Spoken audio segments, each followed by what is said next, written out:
तो very good afternoon everyone. चलिए बेटा स्टार्ट करने जा रहे हैं आप लोगों की सीए फाउंडेशन की जर्नी। बेटा first of all welcome to CA course. बेटा ये जो है फर्स्ट स्टेप होता है सीए फाउंडेशन है ना। This is the first step of becoming a chartered accountant. आप में से मेजोरिटी बच्चों ने आईसीआई के साथ रजिस्टर कर लिया होगा। अगर नहीं करा है तो आप लोग कर लेना रजिस्टर, ठीक है। तभी आप जून में पेपर जो है अपेयर कर पाएंगे। बेटा मैं हूँ सीए साहिल आनंद, आप लोगों का अकाउंटिंग फैकल्टी, ठीक है। बच्चे हमारा जो सिलेबस है वो इफेक्टिवली स्टार्ट होगा अगली क्लास। सर फिर आज की क्लास के अंदर मैं आपको क्या करूं? आज की क्लास के अंदर बेटा हम कवर करके चलेंगे, हम जानेंगे कि हमारे सिलेबस में है क्या, क्या क्या टॉपिक्स हैं जो हमने पढ़ने हैं, क्या कुछ ऐसा है जो तुम पहले भी पढ़ चुके हो और रिपीट टेलीकास्ट होगा सीए फाउंडेशन में। क्या जो तुम प्लस वन प्लस टू में मेहनत कर रहे हो, जो प्लस वन प्लस टू वाले बच्चे हैं, क्या जो तुम प्लस वन प्लस टू में मेहनत कर रहे हो या जो बच्चे पास आउट हो चुके हैं प्लस टू, जो तुमने मेहनत करी है, क्या वो मेहनत जो है या टॉपिक्स वहां सीखे हैं, क्या फाउंडेशन में कोई हेल्प कर रहे हैं? ये सब कुछ आज हम सीखेंगे। आज सब कुछ तुम लोगों को बताऊंगा कि अकाउंटिंग पेपर में है क्या चीज, हमारे पढ़ने का तरीका क्या रहेगा, पढ़ाने का क्या तरीका रहेगा, नोट्स कैसे बनेंगे, बुक्स क्या मिलेंगी। तुम्हारे माइंड में जितने सवाल आ रहे हैं बेटा सबके जवाब आज मिलेंगे, ठीक है। स्टार्टिंग के बेटा कुछ एक सेशन हर एक फैकल्टी के हो सकता है कि छोटे रहे, 1 आवर 10 मिनट्स, ठीक है। बट जैसे ही एक प्रॉपर बैच आपका बन जाएगा या फिर आपके इंट्रोडक्टरी सेशंस खत्म हो जाएंगे, देन आप लोगों के 1.5 आवर का प्रॉपर एक सेशन हुआ। बस इनिशियल कुछ 2-3 क्लासेस के अंदर it might happen that session जो है आपका 5-10 मिनट्स लेट स्टार्ट हो रहा हो। We will wait for students to join offline as well as online, then we will start the session. But एक बार एक रजिस्ट्रेशन हो गई, बैच स्टार्ट हो गया एक प्रॉपर, आप डेली अब क्लास हुआ करेगी मंडे टू सैटरडे, ठीक है। डेली कोई ना कोई क्लास आपकी होनी है हमारे साथ। तो जैसे ही बच्चे ज्वाइन कर लिया करेंगे हम स्टार्ट कर दिया करेंगे, ठीक है जी। और जिस बच्चे का मिस होता है कोई सेशन, आप लोगों को रिकॉर्डिंग मिल जाएगी, डोंट वरी। जितने भी सेशंस रहेंगे बेटा वो सारे हम रिकॉर्ड करते हैं। तो अगर आप कभी ऑफलाइन नहीं आ पाते हो, ऑनलाइन लाइव में नहीं लगा पाते हो, ठीक है, कोई प्रॉब्लम नहीं है, आपको रिकॉर्डिंग में मिलेगी। आपको सेम डे हम रिकॉर्डिंग या with in maximum 24 hours recording provide कर देंगे, गिविंग यू सफिशिएंट टाइम कि आप लोगों की नेक्स्ट क्लास से पहले आप वो कवर कर पाओ। तो आज जो भी सेशन रहेंगे आप उसको क्या कर पाएंगे, आपको आज ही रिकॉर्डिंग हम दे देंगे, ताकि हम किसी बच्चे ने दोबारा देखना हुआ या आपके कोई फ्रेंड्स हैं जिन्होंने ज्वाइन करना हुआ, डेमो लगाना हुआ, आज का मिस भी होगा तो परसों के लेक्चर से पहले वो देख पाएंगे, इतना टाइम मिल जाए। चलिए बेटा आप लोग, सर बेटा मैं स्क्रीन शेयर कर रहा हूँ। स्क्रीन पे बेटा आप लोग बस ध्यान दीजिए, मुझे एक बार प्लीज ऑनलाइन वाले स्टूडेंट्स बच्चे कंफर्म कर दीजिए। रजनीश एंड लक्ष्य प्लीज कंफर्म कर दीजिए बेटा, आप लोगों के सामने इस टाइम पे एक स्क्रीन है जिसके ऊपर लिखा हुआ है paper one accounting 100 marks. Yes sir. हाँ जी सर, लिखा हुआ है। ओके। एक बच्चे, एक चीज प्लीज मेरी क्लास में रहेगी शुरू से ही, अकाउंट्स बेटा बहुत इंटरेक्टिव सब्जेक्ट है। रेदर आपके जितने भी सब्जेक्ट्स है फाउंडेशन लेवल पे बेटा, चाहूंगा आप लोग प्रॉपर इंटरेक्ट करके चले हम लोगों के साथ, चाहे आप ऑनलाइन में बैठे हैं चाहे ऑफलाइन में बैठे हैं, ठीक है। अगर कोई बच्चा रिकॉर्डिंग में भी देख रहा है ना, अगर मैं कुछ पूछता हूँ तो आंसर दो, देखो फिर क्या तुम्हारा सही निकला या गलत निकला आंसर। तो इंटरेक्टिव सेशन बना के रखोगे तो बड़ा इंटरेस्ट बनेगा, बहुत जल्दी सिलेबस हो पाएगा। अगर इंटरेक्टिव नहीं हो तुम्हें भी लगेगा यार कि बोरिंग सा चल रहा है, ठीक है। हमारी पूरी कोशिश रहेगी कि आप लोगों का पूरा इंटरेस्ट जो है सब्जेक्ट में बना रहे और बहुत अच्छा स्कोर करो। इवन आपका जो नया सब्जेक्ट अगर आपके लिए कोई है वो भी हम आपके लिए इजी बनाएंगे, जैसे लॉ, ठीक है। मैं आपको at the end of session, जब मैं एक बार जो मेरे वाला पार्ट है वो कवर कर लूं, लास्ट 5 मिनट्स के अंदर मैं आपको बाकी फैकल्टीज के बारे में भी थोड़ा सा मैं बता दूंगा कि आपको कौन सी फैकल्टी क्या पढ़ाएगी। आपने पोस्टर जरूर देखा है, थोड़ा सा मैं आपको बता दूंगा, ठीक है। देन आपका हम 15 मिनट का ब्रेक देके लॉ का सेशन आपका स्टार्ट कर देंगे। चलो बेटा, बेटा हमारा जो है ना सीए फाउंडेशन जो है उसमें 4 सब्जेक्ट्स होते हैं। पेपर नंबर 1 जो है अकाउंटिंग, वो हमारा है, वो आपको कौन पढ़ाएगा? सीए साहिलान। अच्छा पहले मैं अपने बारे में थोड़ा सा बता दूंगा कि आप लोगों को मेरा सिर्फ नाम पता है, इतना मेरे बारे में नहीं जानते हैं अभी, ठीक है बच्चे। I have been teaching since बेटा 2016। तो लगभग मुझे अब 7 साल हो चुके हैं बेटा पढ़ाते हुए। मैं प्लस वन को पढ़ा चुका हूँ, प्लस टू को पढ़ा चुका हूँ, बीकॉम लेवल पे पढ़ा चुका हूँ, यूपीएससी लेवल पे पढ़ा चुका हूँ, कॉमर्स एंड अकाउंटेंसी पेपर, जो हरियाणा के एग्जामिनेशन रहते हैं, promotional examination for accounts officer, मैं उनको पढ़ा चुका हूँ। मैं सीए फाउंडेशन लेवल पे पढ़ा रहा हूँ काफी टाइम से, सीए इंटर लेवल को मैं पढ़ा रहा हूँ काफी टाइम से। सो ये मेरा टीचिंग एक्सपीरियंस है। अगर मैं अपने सब्जेक्ट की बात करके चलूँ इन पर्टिकुलर, तो मैं इतना बताता हूँ, मेरा CA foundation CA inter level पे जो स्कोर रहा है अकाउंटिंग के पेपर में, दैट इज 93। और रिसेंटली जो अचीवमेंट एक रही है, मैं कहूंगा दैट हैज बीन, मैंने सीए में इंटर क्वालिफाई करा है recently with an all India rank 20 and score of 85 in accounting.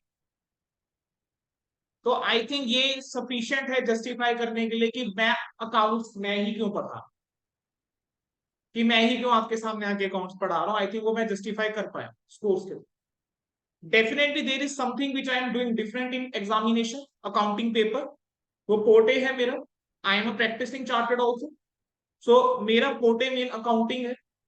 सो ये मेरा सब्जेक्ट है, मुझे पता है, और ये आपका फेवरेट में बना।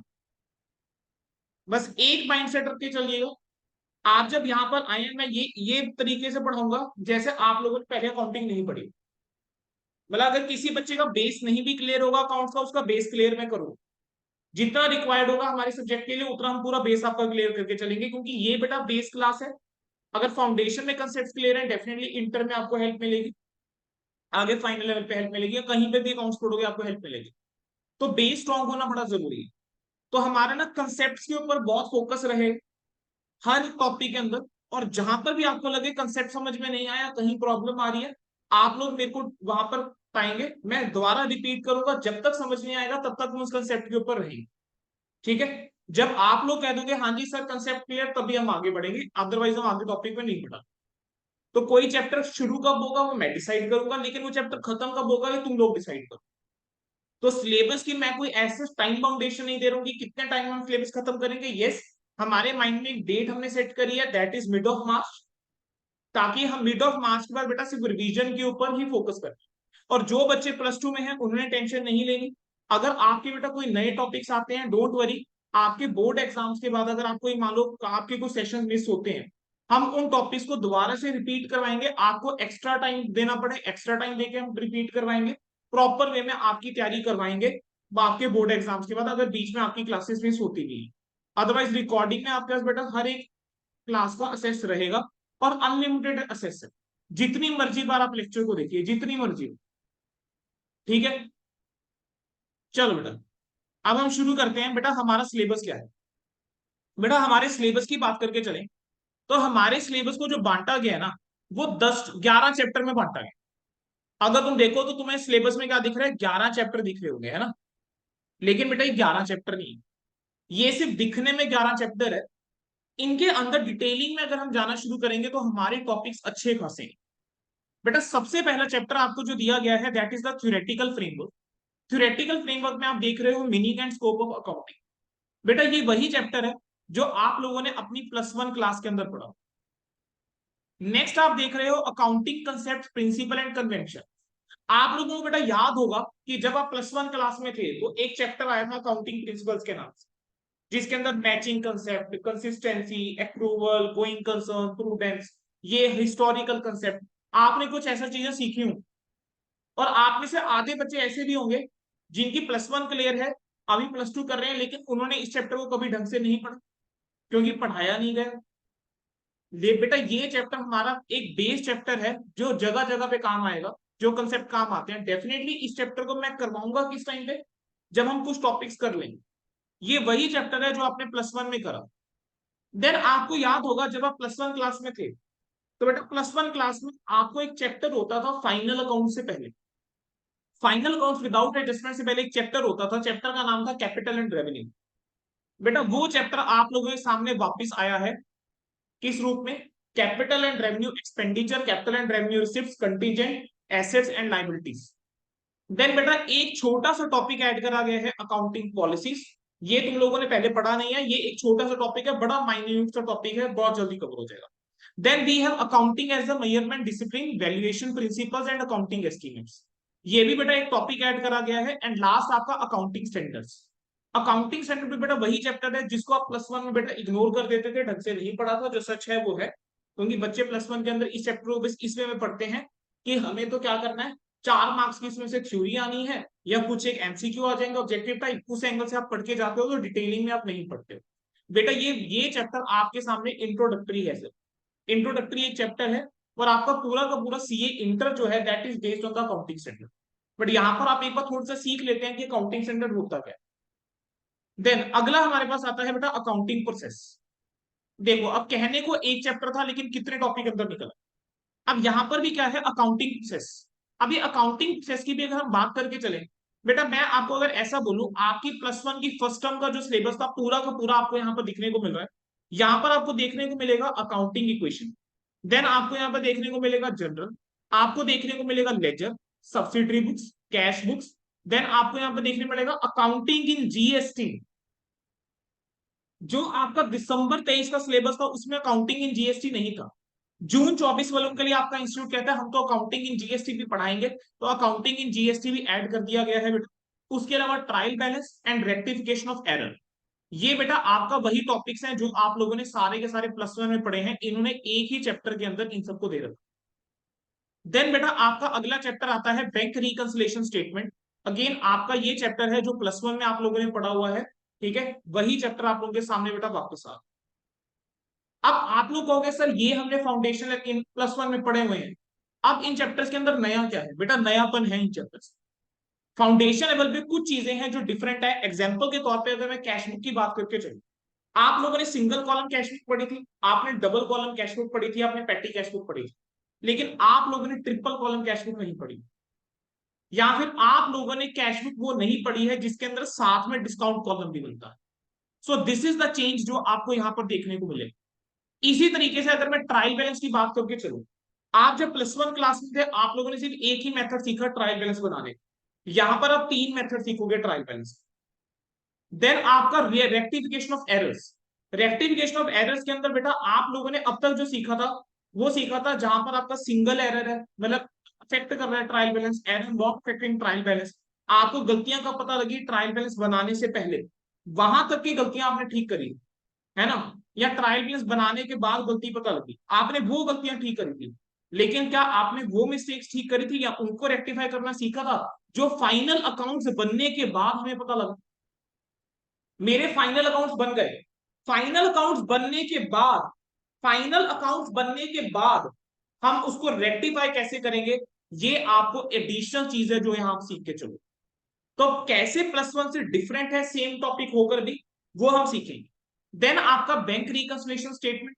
अगेन बैंक रिकंसिलिएशन स्टेटमेंट के अंदर बेटा एक कंसेप्ट होता था एडजस्टेड कैश।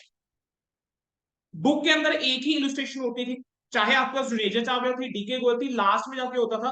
पेपर में आपको यूजुअली थ्योरी पूछी जाती है +1 लेवल पे, इसके ऊपर क्वेश्चन नहीं आता, लेकिन हमारा सीए फाउंडेशन लेवल पे मेन टॉपिक ही एडजस्टेड कैश।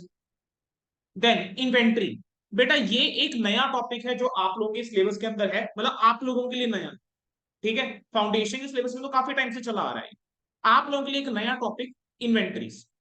इन्वेंट्रीज क्या होती है, one of the most important element of financial statement, क्योंकि ये एक ऐसी आइटम है जो आपके पीएनएल में भी आती है, ट्रेडिंग पीएनएल में भी आती है, यानी प्रॉफिटेबिलिटी को भी कर सकती है और आपकी बैलेंस शीट को भी इफेक्ट करती है। तो इसकी वैल्यूएशन सही होना बहुत जरूरी है। ये ठीक वैल्यू के ऊपर आपकी किताबों में आ रहा है या नहीं आ रहा है, ये बहुत जरूरी है। तो हम इस चैप्टर के अंदर क्या सीखेंगे, हम इस चैप्टर के अंदर इन्वेंट्री के बारे में पढ़ेंगे, इन्वेंट्री की वैल्यूएशन के बारे में पढ़ेंगे। अब यहां पर थोड़ा सा कंटेक्स्ट यूज होता है अकाउंटिंग स्टैंडर्ड 2 का। पूरा अकाउंटिंग स्टैंडर्ड 2 आप इंटर लेवल पे जब पहुंचोगे आप तब पढ़ोगे, लेकिन यहां पर आप थोड़ा सा बेसिक पढ़ लो। देन बेटा आपका अगला चैप्टर आता है डेप्रिसिएशन, और आज की क्लास का मेरा टॉपिक भी क्या रहने वाला है, डेप्रिसिएशन। हम डेप्रिसिएशन के साथ स्टार्ट करेंगे बेटा हमारा सिलेबस, ठीक है। तो मैं डेप्रिसिएशन में क्या क्या चेंजेस हैं जब टॉपिक शुरू करूंगा तब बता दूंगा।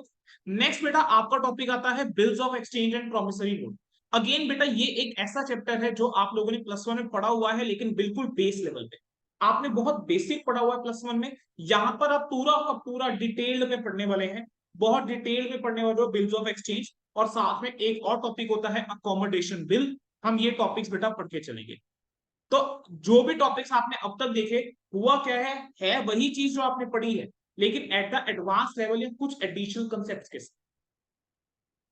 Final accounts of sole proprietorship, आप लोग का बेटा ये वही चैप्टर है जो आपकी +1 की बुक का आखिरी चैप्टर था, practical final accounts of a sole trade, है ना, वही चैप्टर है। लेकिन बस एक एडिशनल चीज बेटा यहां पर भी हुई है, यहां पर आपको अब मैन्युफैक्चरिंग कंसर्न के भी अकाउंट्स कैसे बनाने हैं वो भी हम देखेंगे। ठीक है बेटा। अच्छा, अब एक बात सुनेंगे बेटा सारे बच्चे। बेटा यहां पर आपने जो एडजस्टमेंट्स जिसके ऊपर आप फोकस करते थे ना, वो गिन के 6 होती थी। आप पढ़ते थे closing stock, prepaid expenses, outstanding expenses, income received in advance, depreciation, accrued income. उसके अलावा ज्यादा से ज्यादा एक दो और एडजस्टमेंट, और आपके लिए वो चैप्टर ना वही क्लोज हो जाता था +1 लेवल पे। +1 क्लास के अंदर ना कुछ एडजस्टमेंट थी जो कभी टेस्ट नहीं करी गई, लेकिन पेपर आपकी बुक में जरूर होती थी। पेपर में कभी पूछते नहीं थे, तुम भी ढंग से नहीं पढ़ते थे। लेकिन यहाँ पर आपको बेटा बहुत सारी एडजस्टमेंट्स देखने को मिलेंगी। बैड डेब्ट, प्रोविजन फॉर बैड डेब्ट, वो तो आपने +1 में भी करी है। आपको यहाँ पर एडिशनल काफी एडजस्टमेंट यहाँ पर बेटा आपको देखने को मिलेंगे। देन बेटा अगला आपका चैप्टर आता है नॉट फॉर प्रॉफिट ऑर्गेनाइजेशन। बेटा ये एक ऐसा चैप्टर है जो हो सकता है कुछ बच्चों ने पढ़ भी रखा हो, कुछ बच्चे हमारे पास बीकॉम वाले भी हैं, हो सकता है उन्होंने पढ़ भी रखा हो। बेटा ये चैप्टर ऐसा है जिसका सीबीएसई को अब तक समझ में नहीं आया। कभी वो सिलेबस में डाल देता था, कभी हटा देता था। ठीक है। मैंने एज अ स्टूडेंट ये चैप्टर पढ़ा, मैंने एज अ फैकल्टी ये चैप्टर पढ़ाया, और ऐसा भी बैच है जहां पर ये चैप्टर पढ़ाया ही नहीं है। कभी ये चैप्टर +1 का हिस्सा बना, कभी ये चैप्टर +2 का हिस्सा बना, और आज की डेट में बेटा ये चैप्टर अब आपकी किताबों का हिस्सा नहीं, +2 का हिस्सा है ही नहीं। अदरवाइज ये +1 या +2 में से कभी दिख जाता था, लेकिन आज के करंट सिलेबस के हिसाब से ये सीबीएसई के सिलेबस में तो नहीं है। किसी और बोर्ड के सिलेबस में हो तो बेटा मुझे अंदाजा नहीं है। ठीक है, सीबीएसई के सिलेबस का ये हिस्सा नहीं। देन बेटा अगला chapter, accounting from incomplete records. Counting from incomplete records जो है बेटा, ये भी एक ऐसा चैप्टर जो कभी +1 में ही होता। बेटा ये भी एक ऐसा चैप्टर जो कभी +1 में ही होता था, लेकिन ये चैप्टर भी जो है बेटा सिलेबस से जो है वो हटा दिया गया। ये भी चैप्टर जो है बेटा सिलेबस से जो है वो हटा दिया गया। अभी आपके सिलेबस का हिस्सा जो है वो नहीं है। हो सकता है कोई बच्चे ने ये चैप्टर पढ़ भी रखे। ठीक है बच्चे, बेटा जो बच्चे ऑनलाइन है प्लीज अपना माइक जो है बेटा ऑफ रखेंगे। ठीक है, जिस टाइम में मैं आपसे पूछूंगा तब माइक ऑन कर लिया करो, फिर ऑफ कर दिया करो। ठीक है। तो बेटा ये आपका फर्स्ट चैप्टर था। तो अगर हम बात करके चले अब तक जितना सिलेबस था, जितने मैंने अब तक टॉपिक आपको दिखाए, उसके अंदर मेनली आपकी क्या चीज है जो ऐड हुई है? आपका ऐड हुआ है एक तो मैन्युफैक्चरिंग कंसर्न के बुक्स, है ना। दूसरा हमारा जो टॉपिक ऐड हुआ है जो additional, that is your inventory. जो टॉपिक आप लोगों ने पहले थोड़ा सा भी पढ़ा हुआ ना, मैं उसको मार्क नहीं कर रहा। तो ये दो टॉपिक नया है। देन आपका बेटा ये एनपीओ तीसरा। फोर्थ आपका इनकम्प्लीट रिकॉर्ड्स। अब बेटा अगली पॉइंट के ऊपर आओ। बेटा आप लोग जब +1 +2 क्लास में पढ़ रहे हो, कई बच्चे, आप लोगों ने पहली बुक अपनी पढ़ी है पार्टनरशिप। पार्टनरशिप तुमने सीखा बेटा, लेकिन हमारे पास सिर्फ पार्टनरशिप नहीं है, हमें पार्टनरशिप के अलावा हमें एलएलपी के भी अकाउंट्स कैसे बनाने हैं, हमें वो देखने हैं। बेटा आप लोगों ने +1 क्लास में एडमिशन पढ़ा है, change in profit sharing ratio पढ़ा है, गुडविल पढ़ा है, रिटायरमेंट पढ़ा है, डेथ पढ़ा है, डिसोल्यूशन तुमने पढ़ा है। लेकिन आप लोगों ने डिसोल्यूशन जो पढ़ा है ना, वो बड़ा लिमिटेड सा पढ़ा है। Dissolution is a very vast concept. Dissolution के अंदर पीसमेल डिस्ट्रीब्यूशन का कंसेप्ट भी आता है, गार्नर वर्सेस मुरे भी आता है। तो बेटा बड़ा ही एडवांस लेवल के ऊपर आपको पार्टनरशिप, जो आपने +2 में पार्टनरशिप पढ़ी है उससे एडवांस लेवल है। आप लोगों ने ऐसे सवाल करे हैं जिसके अंदर एक पार्टनर एडमिट हो रहा है। आप लोगों ने ऐसा सवाल करा है जिसके अंदर कोई पार्टनर रिटायर होगा। ऐसे सवाल करे हैं जिसके अंदर कोई पार्टनर की डेथ हो गई। लेकिन अगर मैं आपको बोलूं कि एक ही क्वेश्चन है, उसी के अंदर एक पार्टनर एडमिट हो रहा है, एक रिटायर हो रहा है, एक की डेथ हो गई है, दूसरा एडमिट हो रहा है, तब क्या करें? So this is the level which is expected from CA foundation student. Base definitely आपका +2 वाला यहाँ पर बहुत काम आएगा। ठीक है, लेकिन ये एक टॉपिक ऐसा है पार्टनरशिप जो मैं अभी नहीं पढ़ा सकता।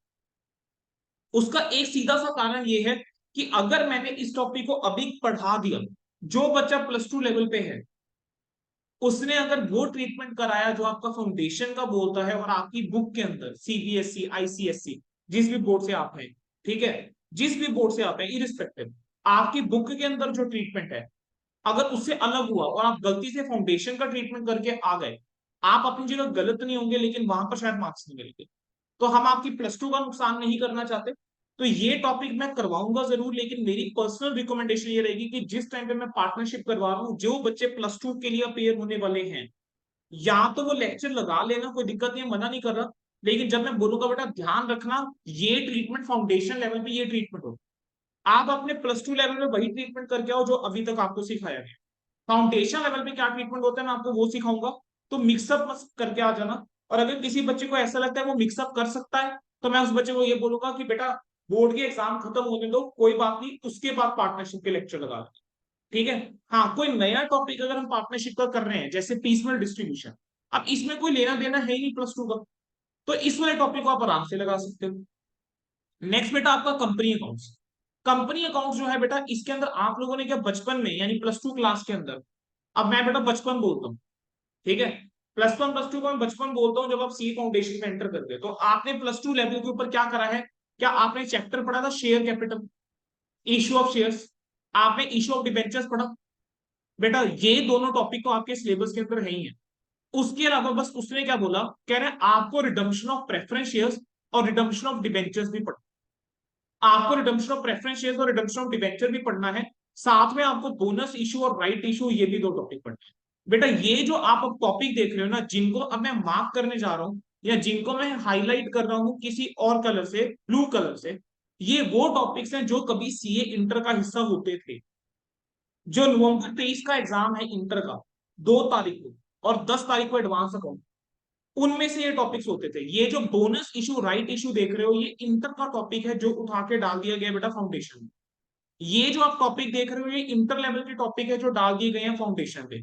ये जो डिसोल्यूशन वाला टॉपिक देख रहे हो, ये इंटर लेवल का टॉपिक है जो फाउंडेशन में डाला गया है। इनकम्प्लीट रिकॉर्ड्स इंटर लेवल का टॉपिक है जो फाउंडेशन में डाला गया। तो फाउंडेशन का लेवल जो है बेटा बढ़ाया गया है। आप अगर सिलेबस को ध्यान से देखो, कहीं ना कहीं आपकी पूरी +1 आ गई है, पूरी +2 आ गई है। +2 के 1-2 चैप्टर छोड़ दिए, एक रेशियोज नहीं है, एक कैश फ्लो नहीं है, अदरवाइज +2 का क्या पूरा सिलेबस है तुम्हारा, सारा सिलेबस आ गया ना। अदरवाइज +2 का बुक 3 को छोड़ के सारा सिलेबस है, +1 का तो पूरा ही सिलेबस है। तो सीए फाउंडेशन का सिलेबस कितना है? +1 +2 प्लस कितने टॉपिक्स? नॉन मैन्युफैक्चरिंग कंसर्न को अलग टॉपिक गिन लू 1, not for profit organisation 2, incomplete records 3, piecemeal distribution वाला topic 4, preference shares 5, redemption of debentures 6, bonus issue right issue 7, inventories 8। बेटा 8 नए टॉपिक आपके सिलेबस के अंदर ऐड कर दिए गए, और ये कहते हैं बेटा ये है तुम लोगों का सीए फाउंडेशन का सिलेबस। तो जिस बच्चे का बेटा बेस स्ट्रॉन्ग है ऑलरेडी, उसके लिए आसान है, और जिस बच्चे का मान लो बेस स्ट्रॉन्ग नहीं है, डोंट वरी, आपके लिए बेटा आसान मैं बता दूं। बच्चे मैंने उसी बात के पैसे ले लिए, ठीक है, आपके लिए आसान बना देंगे, डोंट वरी।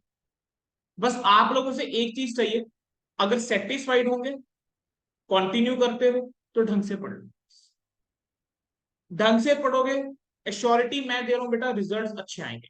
अच्छा सर, सर सिलेबस तो पता लग, ये भी तो देखें बेटा किस चैप्टर की कितनी वेटेज है एग्जामिनेशन। तो आपकी इंस्टीट्यूट ने रिसेंटली ही बेटा ये चीज रिलीज करी।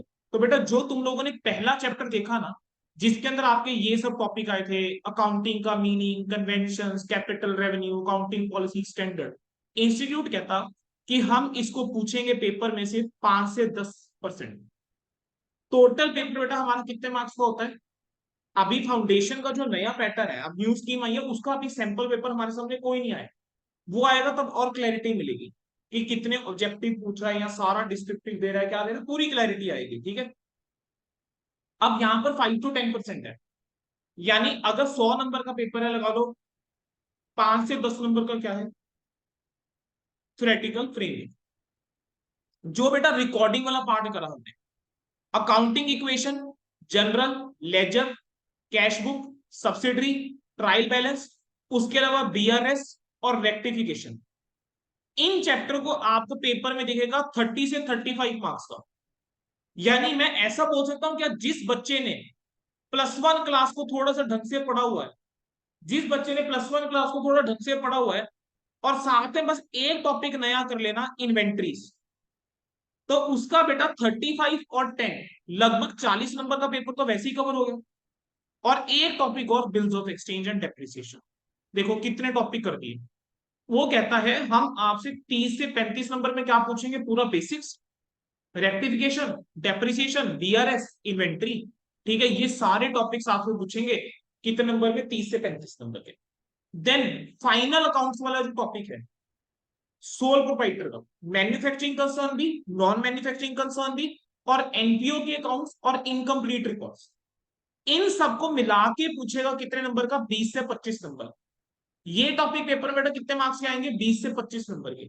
और मैं आपको बता देता हूं अपने एक्सपीरियंस से, अगर तुम्हारे सिलेबस में इनकम्प्लीट रिकॉर्ड्स ऐड हो गया है ना, तो 90% चांसेस आर देयर कि अब हमें पेपर में इनकम्प्लीट रिकॉर्ड्स और एनपीओ का सवाल दिखा करेगा, ना कि फाइनल अकाउंट्स का। लेकिन फाइनल अकाउंट्स को इग्नोर नहीं कर सकते, सिलेबस का हिस्सा और बेस क्रिएट करता है इनकम्प्लीट रिकॉर्ड्स के लिए। तो हमने करना तो देखो बेटा सब कुछ ही है, बट इनकम्प्लीट रिकॉर्ड्स जो है डेफिनेटली ज्यादा इंपॉर्टेंट है, एनपीओ ज्यादा इंपॉर्टेंट है if I see manufacturing and non manufacturing concern के अकाउंट्स।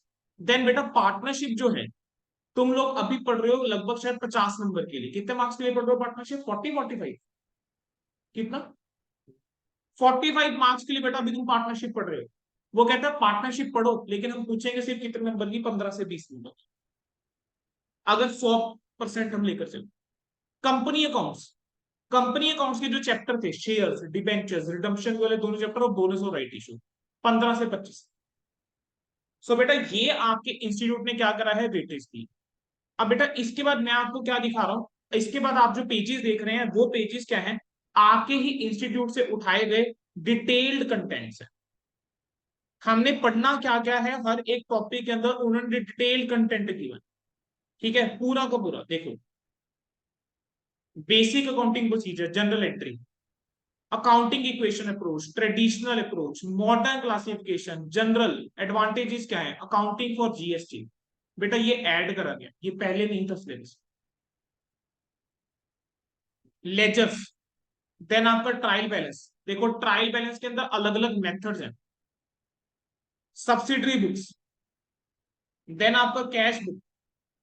कैश बुक के अंदर देखो एक चीज और ऐड करी गई, देखो जरा, entries for sale through credit card और डेबिट कार्ड। देखो अकाउंटिंग बेटा देखो कैसे चेंज होती जा रही है, तुम समझ रहे हो। अगर तुम लॉजिकली सोच के देखो ना, अकाउंटिंग कितनी चेंज हो रही है बेटा। आजकल क्या होता है, या तो यूपीआई चल रहा है या डेबिट क्रेडिट कार्ड चल रहे हैं, कैश होता ही नहीं। मेरी जेब में बेटा इस टाइम गिन के 10 रुपए पड़े हैं, एक बस 10 का सिक्का पड़ा हुआ है बाई चांस मेरी जेब में, अदरवाइज मेरे पास कैश होता ही नहीं है। कहीं पेमेंट करनी है, यूपीआई चला दिया है, क्रेडिट कार्ड दे दिया, कैश होता ही नहीं है।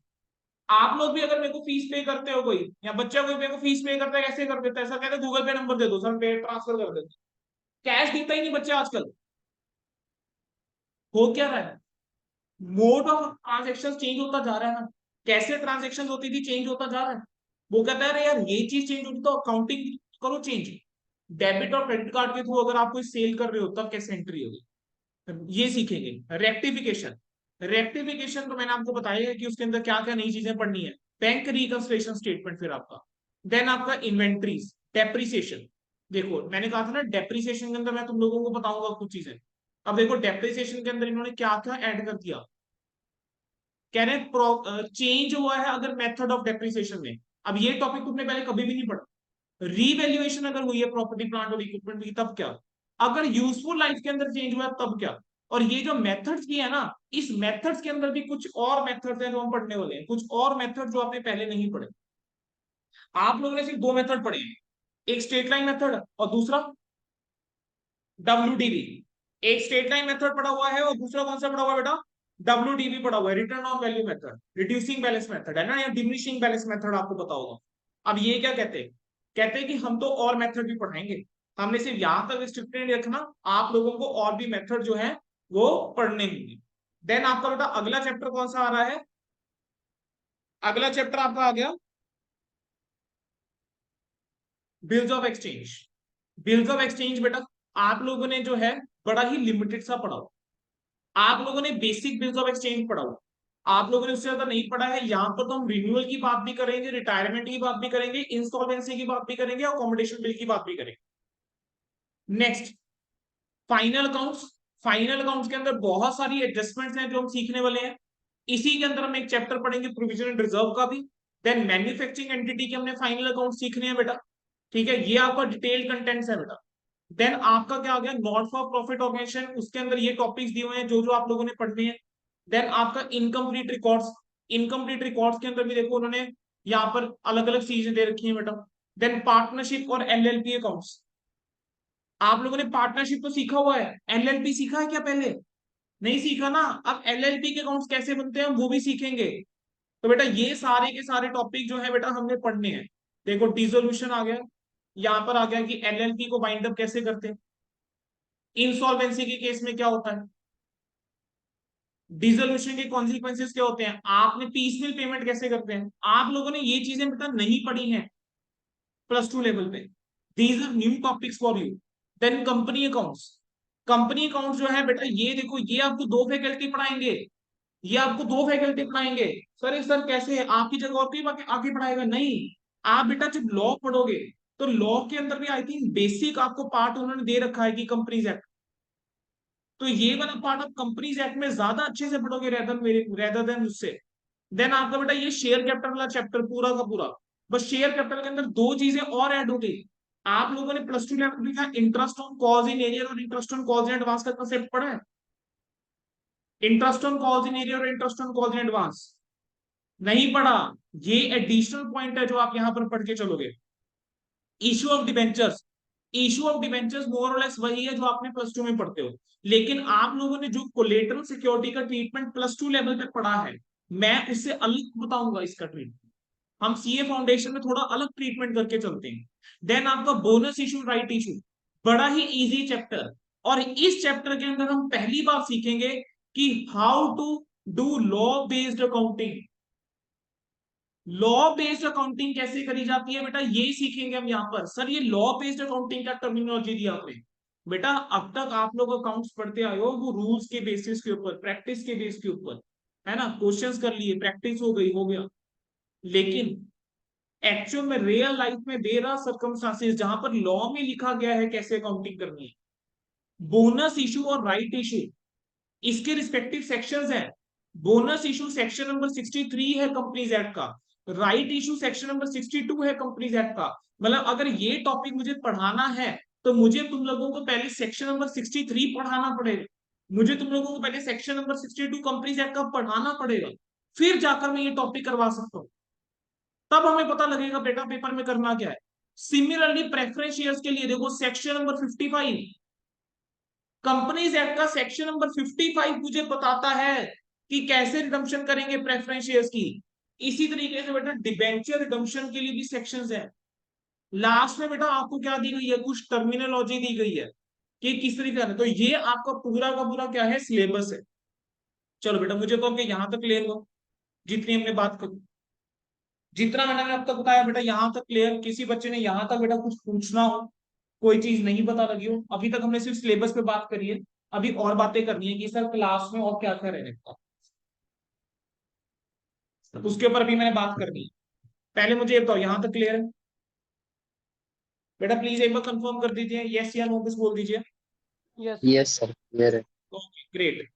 चलो जी बेटा अब हम क्या करेंगे, आपको बेटा दो किताबें, सबसे ज्यादा सिलेबस किसका, सबसे ज्यादा सिलेबस अकाउंट्स का। बाकी सबकी एक एक बुक, अकाउंट्स की देखो दो बुक्स दे दी। अकाउंट्स की बेटा दो बुक्स हैं जो आपका इंस्टीट्यूट देता है। सर क्या सिर्फ इतना पढ़ना है? नहीं सर, ये तो पढ़ना ही है, ये तो पढ़ना ही है। इसके अलावा आपको मेरी तरफ से क्या मिलेगा बेटा, आपको मेरी तरफ से मिलेगी एक बुक। कब मिलेगी सर वो बुक, हमें बता दो बेटा। वो बुक आप लोगों को मिलेगी दिसंबर मिड के बाद, उससे पहले नहीं मिलेगी। दिसंबर मिड के बाद आपको ये बुक मिलेगी। आप मान के चलिए दिसंबर मिड या दिसंबर एंड में ही बुक मिलेगी।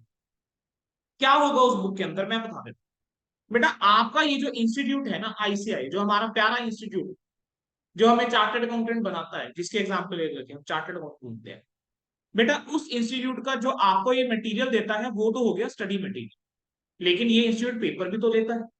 तो क्या पास्ट पेपर जो है उसमें जो क्वेश्चन आए होते हैं क्या हम वो नहीं प्रैक्टिस करेंगे? वो भी तो करेंगे। देन आपका इंस्टीट्यूट ना मॉक टेस्ट पेपर लेता है। कहते हैं कि हम क्या करेंगे, हर पेपर से पहले, हर एक अटेम्प्ट से पहले बेटा दो मॉक टेस्ट पेपर होते हैं, दो मॉक टेस्ट पेपर। वो कहते हैं कि आप आओ पेपर दो, आपको पता लगेगा इंस्टीट्यूट का पेपर होता कैसे है। ठीक है, आप यहाँ की ट्रायल ले सकते हो, हाँ जी, की पेपर आपको पता लग जाए आपकी तैयारी कितनी है, मॉक। ठीक है, मॉक टेस्ट पेपर्स। देन उसके अलावा आपका इंस्टीट्यूट ना रिवीजन टेस्ट पेपर नाम की एक बुक निकालो, हर एक अटेम्प्ट के लिए आरटीपी आती है सब्जेक्ट वाइज। ठीक है, तो उसके अंदर हर एक चैप्टर से एक एक दो दो क्वेश्चन दिए होते हैं, एक एक क्वेश्चन मिनिमम हर एक चैप्टर से होता है। तो उस आरटीपी के क्वेश्चन, कई बार क्या होता है कि ये सारे के सारे क्वेश्चन क्या होते हैं, अलग होते हैं किससे, स्टडी मैट। यानी जो आपके इंस्टीट्यूट का स्टडी मैट है उसके अंदर वो सवाल नहीं है, नया क्वेश्चन है, अलग क्वेश्चन, वो सब यहाँ पे। उसके अलावा बेटा कुछ एक एक्स्ट्रा क्वेश्चंस जो मुझे लगता है मुझे आपको करवाने, ठीक है, तो वो सब आपको क्या मिलेगा, इस बुक के अंदर मिलेगा। अब बेटा नया सिलेबस है, बुक नहीं है, तो मुझे भी तो टाइम चाहिए बनाने के लिए, है ना। जल्दबाजी में अगर चीज दूंगा, कुछ मिस हो गया तो गड़बड़ है। तो हम क्या लेंगे, मैं थोड़ा टाइम लूंगा किताब बनाने के लिए, क्योंकि नया सिलेबस तो अभी रिसेंटली आया है, तो बहुत ज्यादा टाइम नहीं हुआ है इसको आने के लिए, है ना। अभी बुक्स आप लोगों के पास भी नहीं आई है। और वैसे भी पहला टारगेट क्या होगा, सिलेबस खत्म करना और इंस्टीट्यूट का मटेरियल खत्म करना। ये वाली जो चीजें है ना, ये सेकंड नंबर पे आती है। तो आप लोग ने बेटा जो जो चैप्टर चलते रहे, उन चैप्टर की मैं आपको क्वेश्चन बैंक जो है वो आपको प्रोवाइड कर दिया करूंगा पीडीएफ की फॉर्म में, या फिर मैं आपको क्या कर दूंगा, प्रिंट आउट प्रोवाइड कर दूंगा जो बच्चे ऑफलाइन मोड में हैं। आपको पीडीएफ की फॉर्म में मिल जाएंगे, आपको प्रिंट आउट मिल जाएंगे। सर आपकी क्लास में क्या हमने इंस्टीट्यूट की बुक लेकर आनी है? सर अभी नहीं लाने की, अभी आपने रजिस्टर नहीं करा है, अभी लाने की कोई जरूरत नहीं है। ठीक है, जब आप रजिस्टर कर लेंगे आपको बुक मिल जाती है। अगर मुझे किसी क्लास में बुक मंगवानी होगी, मैं आपको खुद कहूंगा बेटा कि इस क्लास के अंदर बुक लेकर आनी है, बस उस पर्टिकुलर क्लास में बुक लेकर आओगे, अदरवाइज बुक लाने की जरूरत आपको नहीं पड़ेगी क्लास के अंदर। ठीक है, हम जो देंगे आपको क्वेश्चन बैंक देंगे, वहां से पढ़ना है, that will be more than sufficient. Sir आपके पढ़ाने का तरीका क्या है? नहीं सर, पहले ये कहो हमें और क्या क्या टीच दोगे। देखो बेटा, आप लोगों की मेरे साथ रेगुलर लेक्चर्स तो रहेंगे रहेंगे। रेगुलर लेक्चर्स के अंदर हम क्या करेंगे, आप लोगों का सिलेबस जो है वो हम कंप्लीट करेंगे। ठीक है, उसके बाद हम क्या करेंगे, आपके प्रैक्टिस सेशंस लेंगे, जिसके अंदर मैं past paper, mock test paper, RTP ये सब करवा। ठीक है, देन आपका क्या रहेगा, एक फास्ट ट्रैक बैच रहेगा। इस फास्ट ट्रैक बैच एक तरह से रिवीजन बैच है, लेकिन थोड़ा सा फास्ट ट्रैक मोड में, यानी पूरा का पूरा सिलेबस दोबारा रिवाइज करवाया जाएगा विद फुल कंसेप्ट। ठीक है, and questions, full concept and questions, बहुत सारी प्रैक्टिस करेंगे। बेसिकली कह सकते हो प्रैक्टिस और फास्ट ट्रैक एक ही चीज है। एक बार सिलेबस खत्म हुआ फिर प्रैक्टिस और फास्ट ट्रैक शुरू। ठीक है, फास्ट ट्रैक खत्म हो जाएगा, फिर हम क्या करेंगे, मैराथन लेक्चर लेंगे। सर ये मैराथन लेक्चर क्या होता है बेटा? मैराथन का मतलब तो समझते हो ना, 21 किलोमीटर है ना, 21.1 kilometre, half marathon, full marathon, बस ऐसे समझ लो।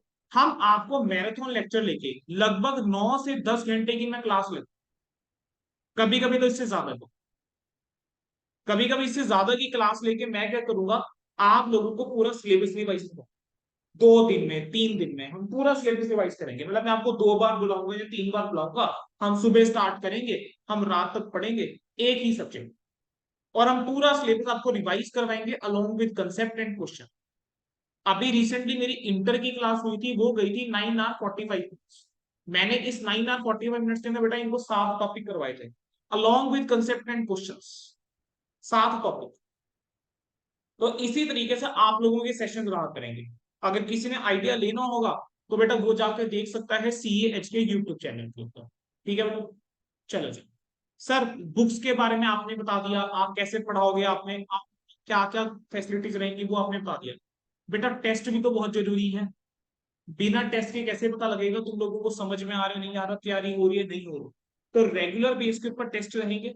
डेफिनेटली जो बच्चा +2 क्लास के क्लास के अंदर है उसको मैं थोड़ी सी हम फ्लेक्सिबिलिटी दे देंगे कि आप जो है वो टेस्ट सेम डे ना देकर किसी और दिन अगर देना चाहते हैं दे सकते हैं। लेकिन जो बच्चा बीकॉम में रहेगा उसके लिए ऐसी कोई फ्लेक्सिबिलिटी बेटा नहीं रहेगी। टेस्ट बहुत जरूरी है, मतलब हर हर बच्चे को हर एक टेस्ट देना ही देना, हर एक बच्चे को हर एक टेस्ट देना है। अगर सेम डे नहीं दे पा रहे बाद में देना, लेकिन टेस्ट देना जरूरी है। तो जब हमारा थोड़ा सा सिलेबस हो जाएगा, आप लोगों ने टेस्ट सीरीज में शुरू कर दूंगा, और आप लोगों के कंसिस्टेंटली टेस्ट चलते रहेंगे, सिर्फ मेरे सब्जेक्ट के नहीं, सभी सब्जेक्ट्स के आप लोगों के टेस्ट चलते रहेंगे जब तक आपके पेपर नहीं होंगे, उसमें फुल सिलेबस टेस्ट करेंगे। चलिए सर, सर अगला आपके सर पढ़ाने का तरीका क्या रहता है? बेटा मैं बिलीव करता हूँ कि जब तक बच्चा क्लास में लिखेगा नहीं ना, तब तक समझ में नहीं है। जब आप क्लास में लिखते हो ना, तो एक तो क्लास में नींद नहीं आती, आप अटेंटिव रहते हो, आपको पता है कि आपको लिखना है, अदरवाइज मिस हो। तो मैं प्रिंटेड नोट्स देने में बिलीव नहीं करता। जो मुझे कंसेप्ट लिखवाना है मैं क्लास में लिखवाता हूँ। और मैं ना कभी भी कंसेप्चुअल क्वेश्चन मेरे प्री प्लान नहीं होते। मुझे हाँ कुछ एक कंसेप्ट क्वेश्चन है वो हर एक चैप्टर में करवाने हैं, वो मैं करवाऊंगा भी। ये बेटा मेरा सीए फाउंडेशन का दिसंबर का बैच चल रहा है, जिसकी मैंने आपके सामने भी स्क्रीन शेयर करी है। ये आपका दिसंबर का बैच है। अगर इस वाले बैच को आप देखो, तो आपको ना एक ट्रेंड नजर आ रहा होगा। मैंने जगह जगह पे ना क्लास नोट्स लिखा होगा, या एक ही चैप्टर के आपको 2-3 बार रेफरेंस नजर आ रहा होगा। ऐसा क्यों है कि एक ही चैप्टर 2-3 बार क्यों नजर आ रहा है? वो इस वजह से नजर आ रहा है बेटा, क्योंकि मैं क्या करता हूँ कि कंसेप्ट लिखवाता हूँ। जैसे डेप्रिसिएशन को ही देख लो, ये तुम्हारा डेप्रिसिएशन चैप्टर है। बेटा ये मैंने पूरे के पूरे कंसेप्ट लिखवाए हुए हैं, और ना सिर्फ कंसेप्ट है, मैंने कंसेप्ट को समझाने के लिए क्वेश्चन क्लास में ही लिखवाया है, फिर उसको सॉल्व करवाया। यहाँ पर हमने पूरा का पूरा पहले बस चैप्टर का कंसेप्ट कवर करा है। ठीक है। और आप यहाँ पर एक सीरीज देख रहे हो, इलस्ट्रेशन SN98। मतलब ये इसका मतलब पता है क्या है? मैं 98 क्वेश्चन अपनी तरफ से करा चुका हूँ बच्चों को अलग क्लास में, जो कि बुक में नहीं है, जो इंस्टीट्यूट के मटेरियल में नहीं है। अब कितने कंसेप्ट क्वेश्चन हम एक क्लास में करेंगे वो प्री डिसाइडेड नहीं हो सकता। वो डिपेंड करता है आप लोगों के रिस्पॉन्स के ऊपर। अगर आप लोग अच्छा रिस्पॉन्स दे रहे हैं, समझ में आ रहा है, साफ साफ कर पा रहे हैं क्वेश्चन, तब उस चैप्टर के कंसेप्ट क्वेश्चन कम हो जाएंगे। लेकिन जब तक आप लोगों का कंसेप्ट क्लियर नहीं होगा तो क्वेश्चन चलते रहे। ठीक है। अगर मान लो मैं सोच के आया कि यार मेरे को ना ये 8 क्वेश्चन करवाने हैं बच्चों को कंसेप्ट क्लैरिटी की, कोई चैप्टर ऐसा हुआ जिसके अंदर आपको लगा नहीं यार 8 सफिशिएंट नहीं है, हमें तो और प्रैक्टिस चाहिए, मैं क्या करूंगा, 4 क्वेश्चन, 5 क्वेश्चन, 6 क्वेश्चन और पिक करूंगा। तो लगभग 14-15 क्वेश्चन हो जाएंगे। तो कोई प्री डिसाइडेड कभी भी नहीं होता है कि कितने क्वेश्चन मैंने करवाने हैं, कितने नहीं करवाने। ठीक है बेटा। तो वो आप वो बैच टू बैच वेरी करता है। तो वो कंसेप्ट क्वेश्चन बेटा हम करके चलते हैं, और क्लास में ही नोट्स जो है हम लिखवा के चलते हैं। क्लास में आप लोग नोट्स लिखेंगे, आप घर जाके उसको रिवाइज करेंगे। बस एक चीज है मुझे, वो आप हमसे चाहूंगा, चाहे +2 वाला बच्चा है, चाहे बीकॉम वाला बच्चा है इस टाइम पे, या ग्रेजुएशन आपकी कंप्लीटेड है, या फाउंडेशन से कर रहे हैं, जिस भी रूट के थ्रू बेटा आप आए, आप जो भी बेस से पढ़ रहे हैं, आपके पास एक दिन का गैप होगा। मेरी अगली क्लास जो है वो कब होगी? मेरी नेक्स्ट क्लास होगी थर्सडे को, उसके अगली फिर सैटरडे। तो आपके पास एक स्पेयर डे है।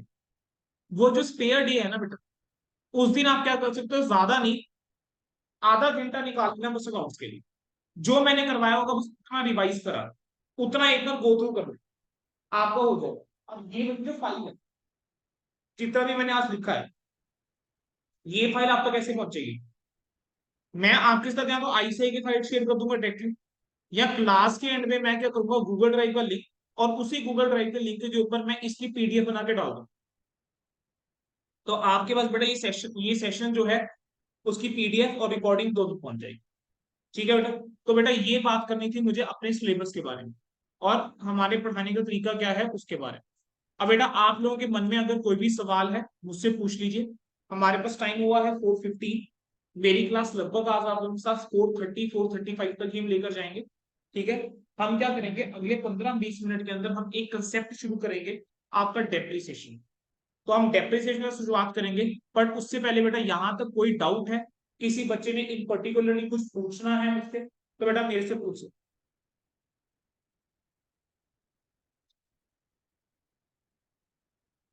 कोई भी डाउट बेटा आपको आ रहा है, कोई जनरल आपकी इंक्वायरी, कुछ आप जनरल पूछना चाहते हो regarding course, regarding our classes, regarding CAH, कुछ जनरल पूछना चाहते हो पूछ सकते सर ये फाउंडेशन की जो रजिस्ट्रेशन की डेट है वो कितनी रहने वाली है? मतलब जैसे गूगल पेपर देखा था तो वो दिखा हो। रहा था सॉरी कि सॉरी मार्च तक मतलब कर सकते हैं। फाउंडेशन बेटा, की रजिस्ट्रेशन डेट कब तक रहने वाली है? बेटा फाउंडेशन की रजिस्ट्रेशन डेट को मैं आपको चेक करके एक बार खुद चेक करके आपको कंफर्म कर दूंगा, डोंट वरी। आईसीआई के साथ आप कह रहे हैं ना? हाँ सर, हाँ सर। कोई बात नहीं, मैं बेटा मैं वो आपको कंफर्म कर दूंगा, डोंट वरी, वो बेटा मैं आपको मैसेज में बता दूंगा, ठीक है जी। और फिर और बेटा ठीक है। 4 मंथ्स का स्टडी पीरियड बोला गया है वैसे। तो अगर आप जून में अटेम्प्ट देना चाहते हैं तो आप लोगों को दिसंबर एंड तक रजिस्टर करना होता है।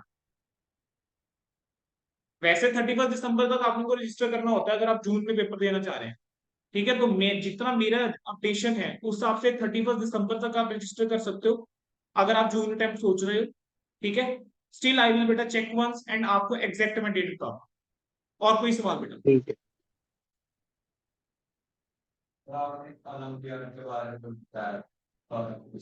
हाँ जी बेटा, एक ओलंपियाड है। वो ओलंपियाड जो है वो दिसंबर 3 को। तो उसकी जो वेबसाइट है आप अगर सर्च करोगे आईसीआई ओलंपियाड, आपको एक वेबसाइट में वो ले जाएगा, लिंक आएगा वेबसाइट में वो ले जाएगा। आप उस वेबसाइट के लिए रजिस्टर कर सकते हो। आई थिंक आप रजिस्टर कर सकते हो उसके लिए 27 नवंबर तक।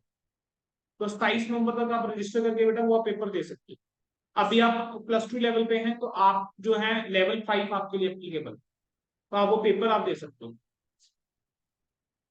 बेटा। उसमें 12th में उसका जो पेपर पैटर्न है उसके अंदर बेसिकली आपका अकाउंट्स, टैक्स, इकोनॉमिक्स और बिजनेस स्टडीज, आई थिंक ये सब्जेक्ट थे। Aptitude, accounts, tax, business, eco और एप्टीट्यूड, ये सब चीजें हैं। तो आप वो कवर करके चलेंगे, ठीक है।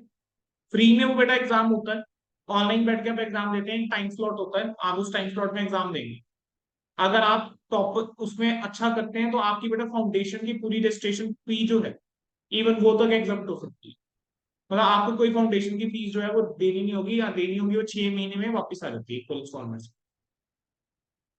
ठीक है। जो हमने सेशन लिया था कल एक, उसके अंदर हमने करा था वो सेशन की रिकॉर्डिंग बेटा हम आपको प्रोवाइड कर देंगे, ठीक है जी। ग्रुप के अंदर बेटा उस सेशन की हम रिकॉर्डिंग शेयर करते हैं। एक बेटा हमने सेशन लिया था +2 वाले बच्चों के साथ, ठीक है, तो उस सेशन की हम रिकॉर्डिंग आप लोगों के साथ शेयर कर दें। और कोई सवाल हो?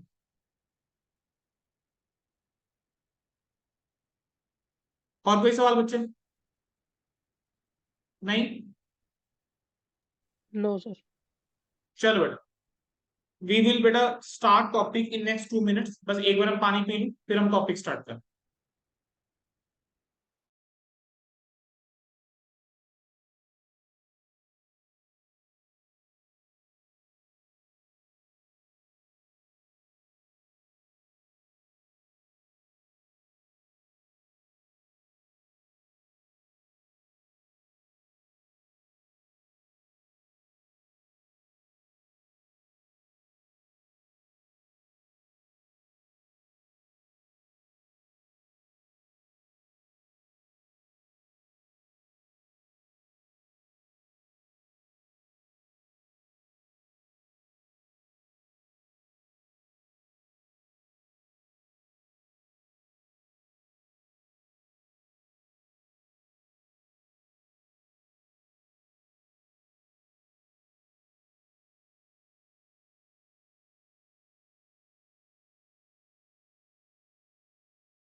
हाँ जी बेटा, चलिए बेटा स्टार्ट करने जा रहे हैं आप लोगों के साथ आपका पहला टॉपिक। बेटा टॉपिक का नाम है डेप्रिसिएशन। आज आप लोगों ने बेटा कुछ लिखना नहीं है, लिखने वाला पार्ट आज नहीं करना आप लोगों ने कुछ। हम इसको लिखना तो कब शुरू करेंगे, अगली क्लास, है ना। आज की क्लास में आप लोगों ने सिर्फ मेरे से बात करनी है, क्योंकि बेटा ये एक ऐसा टॉपिक है जो आप लोगों ने भी कहीं ना कहीं पहले पढ़ा हुआ है। कोई बच्चा ऐसा तो नहीं है ना जिसने डेप्रिसिएशन कभी पढ़ा ही नहीं। कोई है बच्चा ऐसा जिसको लग रहा है जिसने डेप्रिसिएशन पहले से कभी पढ़ा ही नहीं, मेरे तो डेप्रिसिएशन ही बनाया टॉपिक, नहीं ना, सबने पढ़ा हुआ। बस मुझे आप लोगों ने बात करनी है आज मेरे साथ और मुझे बताना है कि आप लोग डेप्रिसिएशन के बारे में कितना जानते हैं। देखो जो नया टॉपिक आएगा वहां मैं मानता हूँ तुम लोग मुझे शायद आंसर ना दे पाओ, लेकिन जो टॉपिक हमने पहले पढ़ा हुआ है वहां तो आंसर देने बनते हैं। ठीक है, पहले मैं इतना देखूंगी तुम लोग कहाँ पर हो, कौन से लेवल पे हो, फिर अकॉर्डिंगली मेरा सेशन हो जाएगा। अच्छा मुझे बताओ बेटा डेप्रिसिएशन क्या होता है, जो भी लिख रहा हूँ मिटा देना। मतलब आप लोगों ने लिखना नहीं है, मैं भी मिटा दूँ। डेप्रिसिएशन होता क्या है, डेप्रिसिएशन के बारे में आप लोग जानते क्या हो, अपनी अपनी ओपिनियन दो, और बुकिश लैंग्वेज मत देना प्लीज मुझे। हाँ जी रजनीश। डेप्रिसिएशन डेप्रिसिएशन का मतलब होता है सर, जब भी कोई मशीनरी या कोई हमारा एसेट होता है, जब उसका नॉर्मल रेगुलरली यूज होता है तो टाइम के साथ उसकी जो वैल्यू है वो धीरे धीरे कम होती जाती है, तो उसी को डेप्रिसिएशन बोलते हैं। बहुत बढ़िया, बहुत बढ़िया। आपके अकॉर्डिंग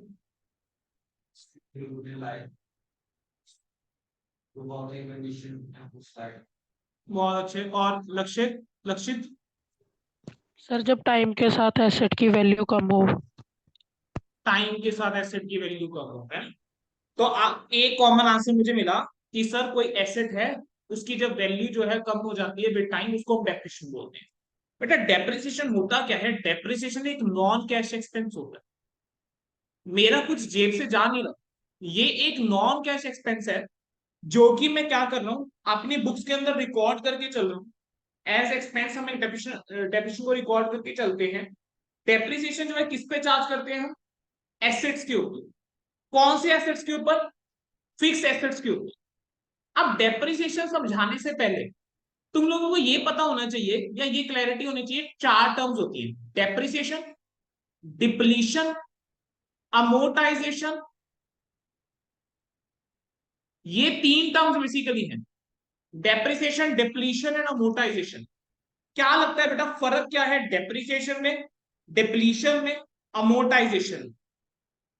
डेप्रिसिएशन किसके ऊपर होती है, डेप्रिसिएशन होती है बेटा टेंजिबल फिक्स एसेट्स के ऊपर।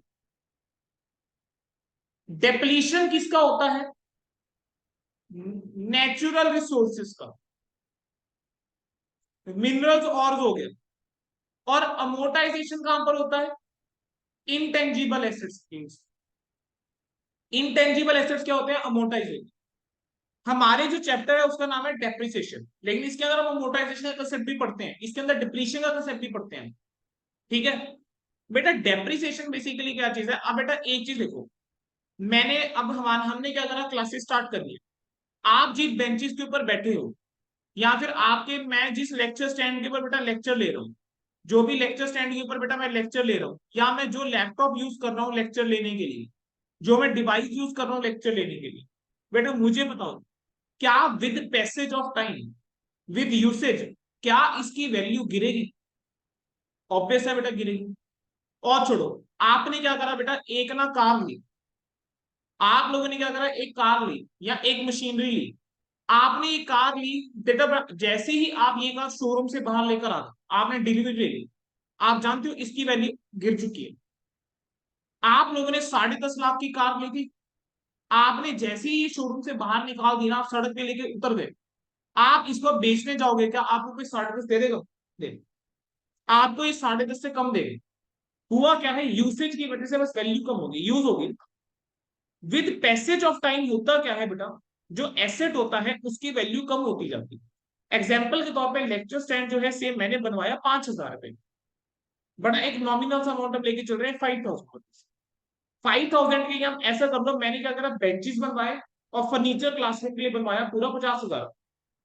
अब बेटा ये जो 50,000 है, क्या विद यूसेज इसकी वैल्यू कम होती जाएगी। अगर मैं इसको एक बैच के बाद बेचने जाऊंगा मान लेते हैं बेंचेस में बेचने का सोचता हूँ या लेक्चर स्टैंड बेचने का सोचता हूँ, क्या मुझे 50 मिल जाएंगे? आंसर है नो, 50 नहीं मिलेंगे। पता क्यों? विद यूसेज ऑफ टाइम इसकी वैल्यू हो सकता है गिन के सिर्फ 40,000 रह गई, या मैं इसको 2 साल यूज करके बेचता हूं तो हो सकता है इसका मुझे सिर्फ 25,000 ही मिले। तीन तीन साल यूज करके बेचता हूं तो हो सकता है मुझे सिर्फ इसका 8,000 ही मिले। हो क्या रहा है, with the passage of time, usage की वजह से इसकी वैल्यू जो है वो क्या होती जा रही है बेटा? गिरती जा रही है। वैल्यू जो है वो क्या होती जा रही है? गिरती जा रही है। ठीक है, तो हम ये जो डिक्रीज हुआ है वैल्यू के अंदर, हम इसको इग्नोर नहीं कर सकते, हमें कहीं ना कहीं तो इसको रिकॉर्ड करना चाहिए। तो हम क्या करते हैं, एज डेप्रिसिएशन इसको हम रिकॉर्ड कर लेते हैं। से फॉर एग्जाम्पल मान लेते हैं बेटा एक है ट्रक, डिलीवरी ट्रक है, जिसमें ठीक है क्या है, डिलीवरी ट्रक है। अब ये जो आपका डिलीवरी ट्रक है ना बेटा, मान लो कि इसकी यूजफुल लाइफ जो है 5 साल है। इसकी यूजफुल लाइफ कितनी है? 5 साल। ये ट्रक हमने कितने का लिया? से 12 लाख रुपए। तुमने ये ट्रक लिया 12 लाख रुपए, यूजफुल लाइफ इसकी 5 साल। हम कह रहे हैं कि 2 साल ये जो बिक जाएगा ना ट्रक, ये कितने में बिक जाएगा? 2 लाख में बिक जाएगा। 2 लाख में क्या है, ये ट्रक जो है वो बिक जाएगा। कितने साल बाद? 5 साल बाद। 5 साल मैंने इसको यूज करा, फिर इसको मैं बेच दूंगा, 2 लाख में बिक जाएगा। तो अगर तुम लोग जरा सोच के देखो, तो ट्रक की वैल्यू जो है 12 लाख से 2 लाख हो गई है 5 साल। यानी 5 साल के अंदर 10 लाख रुपए से वैल्यू कम हो गई। 5 साल में 10 लाख रुपए से ट्रक की वैल्यू कम हो गई। बस मुझे इतना बता दो, ये जो 10 लाख रुपए से वैल्यू गिरी है, क्या हम इसको इग्नोर करके चल सकते हो तुम लोग? क्या तुम ऐसा करोगे कि अपनी किताबों में ट्रक को अभी भी 12 लाख में दिखाते फिरोगे क्या? क्या वो ट्रू पिक्चर रिप्रेजेंट कर रहा है? क्या वो सही वैल्यू दिखा रहा है ऐसे कि तुम 12 लाख पे दिखा रहे हो, जबकि तुम जानते नो हो कि पहले साल के एंड में भी अगर तुम उसको बेचने जाओगे इसका 12 लाख नहीं मिलेगा। So it is not representing the true and fair. तो और ये भी एक कारण है कि एसेट आपका सही वैल्यू पे आए आपकी बुक्स के अंदर। हम डेप्रिसिएशन जो है बेटा वो क्या करते हैं, चार्ज करके चलते हैं। हम डेप्रिसिएशन जो है वो चार्ज करके चलते हैं। समझ में आया बेटा? बोलो यहां तक क्लियर है? तो यस डेप्रिसिएशन क्या है, यस समझ में सर। आया? डेप्रिसिएशन बेसिकली क्या होता है, हम जो कॉस्ट होती है एसेट की, उसको हम एलोकेट कर देते हैं over it's useful life. Over it's useful life जो कॉस्ट पड़ी है एसेट की, उसको हम एलोकेट कर देते हैं। मैं ये कह सकता हूं कि मुझे इस ट्रक की कॉस्ट जो है वो 10 लाख पड़ी है 5 साल में। तो 5 साल में मैं इस 10 लाख को बांट लूंगा बेटा, बस जो बांट रहा हूं उसी को हम डेप्रिसिएशन बोल रहे हैं। उसी को हम क्या बोल रहे हैं, डेप्रिसिएशन बोल। समझ आया? अच्छा, अब अगला पॉइंट आता है कि सर डेप्रिसिएशन जो है वो हम क्यों लगाते हैं? डेप्रिसिएशन लगाने का पर्पस क्या है?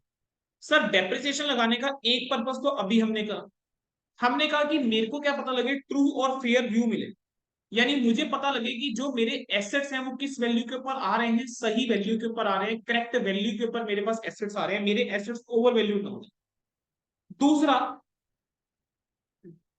मेरे को करेक्ट पता लगे कॉस्ट ऑफ प्रोडक्शन। मुझे करेक्ट कॉस्ट ऑफ प्रोडक्शन पता लगे। सर ये वाला पॉइंट हमें समझ नहीं। सपोज करो बेटा मेरा क्या है, एक फैक्ट्री है, एक प्लांट, एक मैन्युफैक्चरिंग प्लांट है। मुझे बस इतना बताओ, ये जो मैन्युफैक्चरिंग प्लांट को तुम यूज कर रहे हो इसकी भी तो वैल्यू गिर रही है ना। डेप्रिशिएट तो ये भी हो रहा है ना विद टाइम। डेप्रिशिएट तो ये भी हो रहा है। तो जो डेप्रिसिएशन इसके ऊपर लग रही है, क्या वो कॉस्ट का हिस्सा नहीं होना चाहिए जो प्रोडक्ट बना रहा है? तो अगर मुझे सही कॉस्ट ऑफ प्रोडक्शन निकालनी है, क्या मुझे ये डेप्रिसिएशन भी इंक्लूड करनी चाहिए? आंसर है करनी चाहिए। अगर मुझे सही प्रॉफिट निकालना है, तो जितना भी खर्चा मेरा हुआ है उस प्रॉफिट को अर्न करने के लिए, है ना, तो क्या मुझे उसको रिकॉर्ड करना चाहिए? या बेसिकली मैं ऐसा बोलूं कि रेवेन्यू जो भी हुआ है पीरियड में, अगर एक साल में जो भी रेवेन्यू हुआ है उस रेवेन्यू को अर्न करने के लिए जो भी खर्चे हुए हैं मुझे सारे खर्चे लिखने चाहिए। तो उसको मुझे सारे खर्चे लिखने चाहिए, तभी है। डेप्रिसिएशन जो होता है वो पीरियोडिक बेसिस के ऊपर चार्ज करी जाती है, यानी over period of time charge करी जाती है। तो जो मैंने रेवेन्यू कमाया है उसमें ये भी तो रहा है, एसेट भी तो यूज हुआ है। तो मुझे क्या डेप्रिसिएशन को रिकॉर्ड करना चाहिए ओवर पीरियड ऑफ टाइम, ताकि मैं सही प्रॉफिट पे पहुंच सकूं। यानी मैं कह रहा हूं अगर मुझे सही प्रॉफिट पे पहुंचना है, तो मुझे क्या करना चाहिए, जो भी खर्चा मेरा हुआ है टू ऑन रेवेन्यू, मुझे उसको रिकॉर्ड करना चाहिए। ठीक है बेटा, यहां तक समझ में आया? देन बेटा मुझे एक चीज बताओ। सर ये करेक्ट कॉस्ट ऑफ प्रोडक्शन वाला टॉपिक एक बार और बता। बिल्कुल बेटा, दोबारा से बताता हूँ।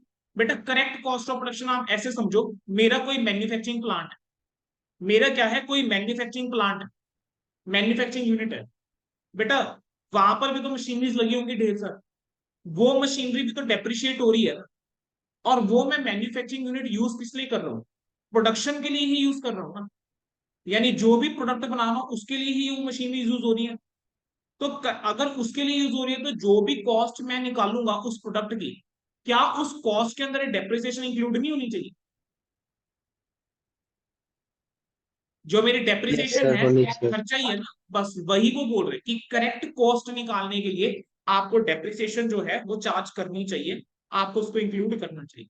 प्राइसिंग आपकी प्रोडक्ट की आप क्या रखोगे, उसके लिए आपको पता होना चाहिए कि आपको कॉस्ट क्या पड़ी है। और वो कॉस्ट अगर आपने सही निकालनी है तो डेप्रिसिएशन इंक्लूड करनी चाहिए। अगला क्या आ जाता है बेटा, अब बेटा मुझे एक चीज बताओ, डेप्रिसिएशन किस तरह का खर्चा है, नॉन कैश खर्चा है। डेप्रिसिएशन किस तरह का खर्चा है, नॉन कैश खर्चा है। अब मुझे बताओ, क्या एक लिमिटेड लाइफ होती है एसेट की, एक लिमिटेड लाइफ होती है ना एसेट की। अब जो लैपटॉप मैं यूज कर रहा हूँ कितने साल चल जाएगा, 3 साल चल जाएगा, 4 साल चल जाएगा, हो सकता है सिर्फ 2 साल चले। सर इतना कम क्यों? क्योंकि सर पूरे दिन ही ऑन रहता है, बैक टू बैक क्लासेस होती है, पूरे दिन ऑन रहता है। लगभग अगर 24 घंटे होते हैं तो 24 घंटे में से 18 घंटे लैपटॉप ऑन होता है, 16 घंटे लैपटॉप ऑन। तो इसकी यूसेज कितनी है, बहुत ज्यादा है।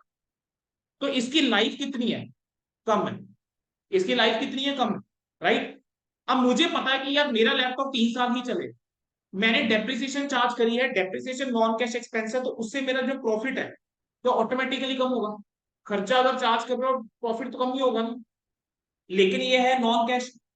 तो अब होगा क्या, जब मेरा प्रॉफिट ही कम हो गया डेप्रिसिएशन चार्ज करने की वजह से, डेप्रिसिएशन है तो नॉन कैश, जेब से कैश तो लगा नहीं है ना इस डेप्रिसिएशन का,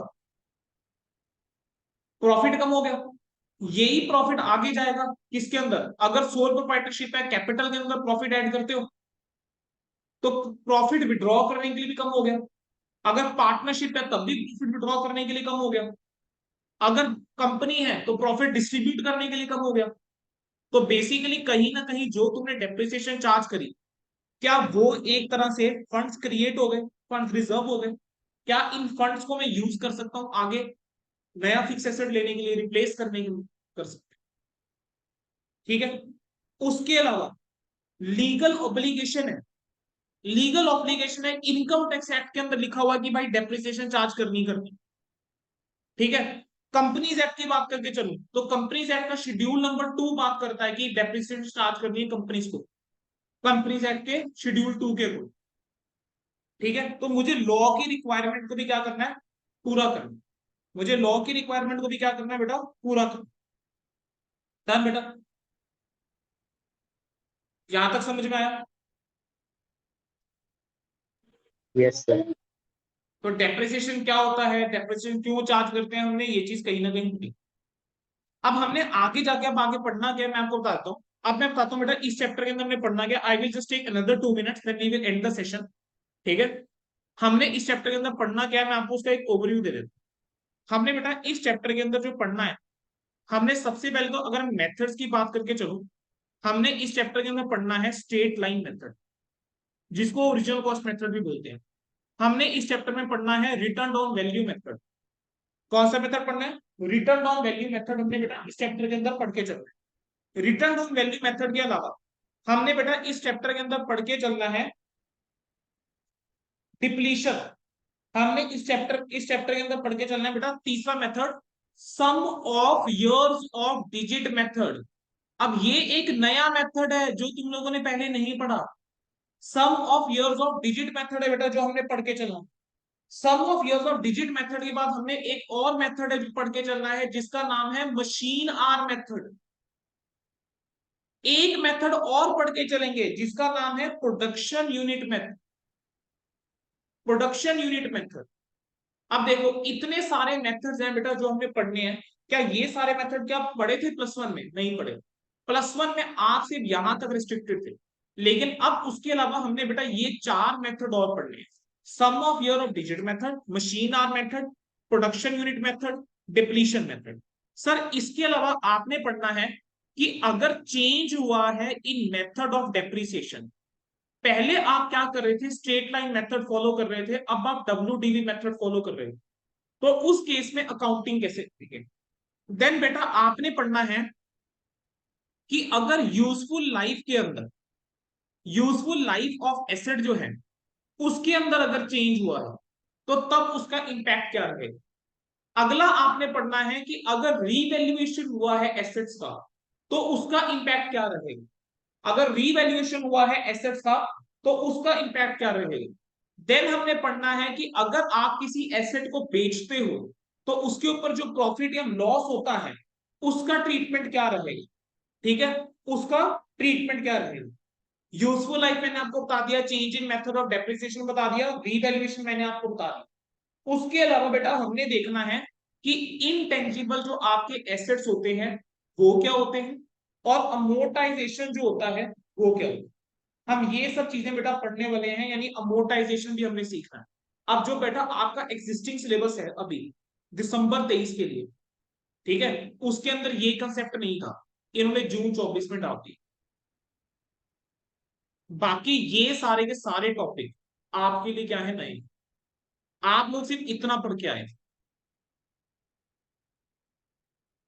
तो समझ में आया बेटा क्या फर्क क्या है +1 के लेवल में और फाउंडेशन के लेवल में। टॉपिक आप वही पढ़ रहे हो, लेकिन उस टॉपिक को हम किस लेवल पे जाके लेके जाने में समझ में आ रहा है। तो स्टार्टिंग में हम बेटा वही टॉपिक्स करेंगे। देखो अगर मैं ये कहूं कि नहीं भाई +2 वाला बच्चा है, बोर्ड एग्जाम है, तो मैं हर एक टॉपिक जो है वही करवा के चलूं जो इन्होंने +1 +2 में ऑलरेडी पढ़ा हुआ है, सिर्फ उतना गलत हो जाए। अगर हमने बेटा कोई टॉपिक पिक करा है हमें पूरा तो करना पड़ा। अब मैं ये नहीं कर सकता ना कि मैं स्ट्रेट लाइन और रिटर्न ऑफ वैल्यू करवा दूं, बाकी को बेटा बाकी पार्ट हम बाद में करेंगे। तुम अगर देखो कि इन दोनों के अलावा कितनी चीजें ऐड हो गई, तो बेटा पढ़नी तो साथ साथ ही पड़ेगी। हाँ ये चीज है, आप लोग प्रेशर मत कोई लेना।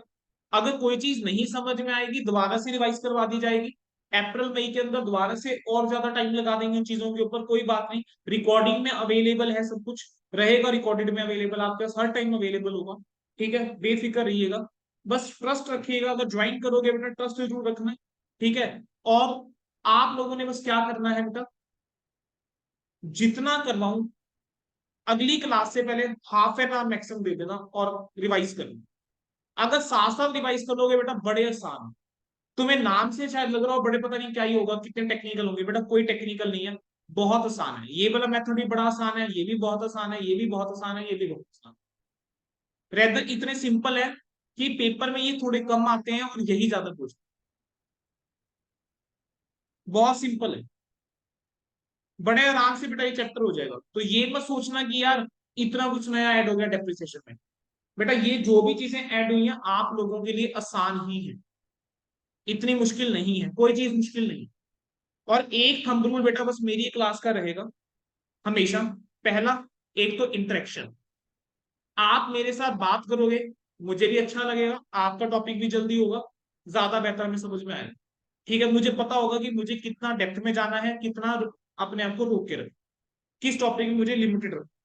अगर आप लोग आंसर नहीं दोगे तो मुझे वो चीज एनालाइज में नहीं कर पाऊंगा आप लोगों के आंसर की वजह, क्योंकि हर एक बैच की अलग रिक्वायरमेंट होती है, हर एक सब्जेक्ट की अलग डिमांड होती है।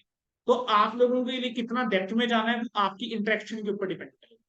सेकेंड चीज, कोशिश करना कि रिवाइज आप डेली बेसिस के ऊपर करके चलो। जैसे आज तो मैंने कुछ करवाया ही नहीं है, तो आज कुछ रिवाइज अगर नहीं भी करोगे चलेगा, ये थोड़ा घर जाके सिलेबस रिवाइज करने बैठेंगे क्या हमारे सिलेबस में है, बेटा वो पढ़ना ही है। अगली क्लास में जो भी होगी आप लोगों ने रिवाइज कर लेना, अगली क्लास में जो भी करवाऊंगा रिवाइज कर लेना। तीसरा, आप लोगों को बेटा एक और चीज बता दूं, कैलकुलेटर अलाउड होते हैं, सीए फाउंडेशन लेवल पे कैलकुलेटर अलाउड है, जिनको नहीं पता था। अकाउंट्स में आप कैलकुलेटर यूज कर सकते हो।